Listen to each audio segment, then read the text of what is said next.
10,000 back lifts in a month? 10,000 back lifts in a week? I'd have you consider that in some days you probably do 10,000 back lifts in a single day or two.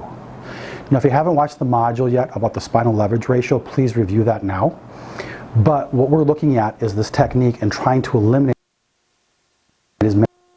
We're not here trying to tell you that, hey, with this grade 8, these core techniques, we can eliminate all of the stress on your spine. That's not possible. But what we hope to do is at least hit half, if not a majority, of the activities that are really causing damage to your spine. Now, the 10,000 mark is important because it's not the weight of what you're lifting, it's the repetitive nature of what you're lifting. And again, if you haven't watched the video about the spinal leverage ratio, please look at it after this, but this will be a review if you've already looked at it. Over 80% of all workers' compensation injuries of the spine are from lifting things 0 to 30 pounds, which again seems counterintuitive, but when you look at the nature of how people lift, if something's light, or the perceptions that it's light, they'll use their back to lift it up. They don't think about it. If the perception that something's heavy, they will certainly change the way they lift to protect themselves. So if you think about how many lifts you do on a daily basis, you get up in the morning, the pillow drops on the floor, you bend over and you pick it up, right? You go to the shower, you're grabbing your towels, you're bending, you're twisting, grabbing things off the countertop. You drop your brush on the ground, you pick it up, you put your socks on, you put your underwear on, your pants on, your shoes on, you drop your keys, you pick it up. If you've got kids, my goodness, you probably, backlift 20,000 times a day. How many things are you picking up throughout the day? Lifting things in and out of the oven, open it up, what are you doing? You're lifting over, you're picking that stuff out of there, dishwasher, not only taking the things out, you're putting the things back in, over, laundry, all that fun stuff. Washers, dryers, diving deep into the washer to grab that wet laundry, putting them in the basket, grabbing things out of the basket. The list is endless. And we're here to tell you, again, we're not going to eliminate all of those, but we can eliminate a vast majority of those things. Now, the key with these lifted techniques is this wide stance whenever possible. Wide stance, keep whatever you're lifting as close as you can to your body. If it's something that's further away, what you're going to do is you're going to lean into it, right? Or you're going to pivot it as best you can. And keeping things in between your feet and in between your knees is paramount.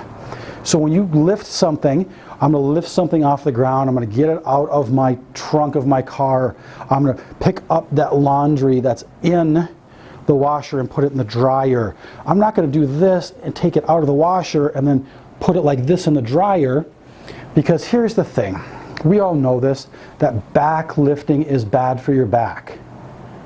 But bending forward and twisting, my shoulders are now outside of my knees. Anytime that my weight of my body, or whatever I'm lifting, gets outside of my feet or my knees, the bending is bad for your back. This bending and twisting is absolutely devastating to your spine.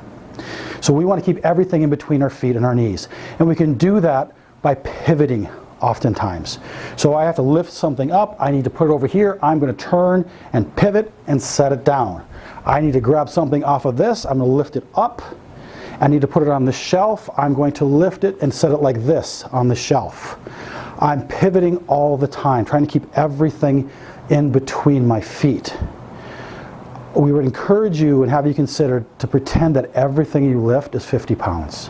Whether it be the pen that's on the ground, the children's Legos that are on the ground, a shoe, something you have to simply reach over and grab off the countertop or off your kitchen table, off the dining room table. Oh, I'm going to go grab this fork that Jonah left, but I'm going to lift my foot up a little bit and grab it. When you're clearing the table, how many things are on there? Fork, spoon, you've got a plate, maybe a bowl, napkin, glass. That's 25 to 30 lifts right there, just cleaning off the table after dinner. So approach everything you're lifting and your body mechanics in a different way, being cognizant of what you're doing, being aware of the possibility of how can I lift that a little bit differently? How can I treat my spine a little bit better to prevent it from getting to the point where, one, it's been in the past, or two, where I see other people's spines and like, I don't want to be that guy, I don't want to be that lady. What can I do now to prevent these things and keep me healthy? Keep everything in between your feet, pivot, and start combining these techniques. We'll see you in the next video.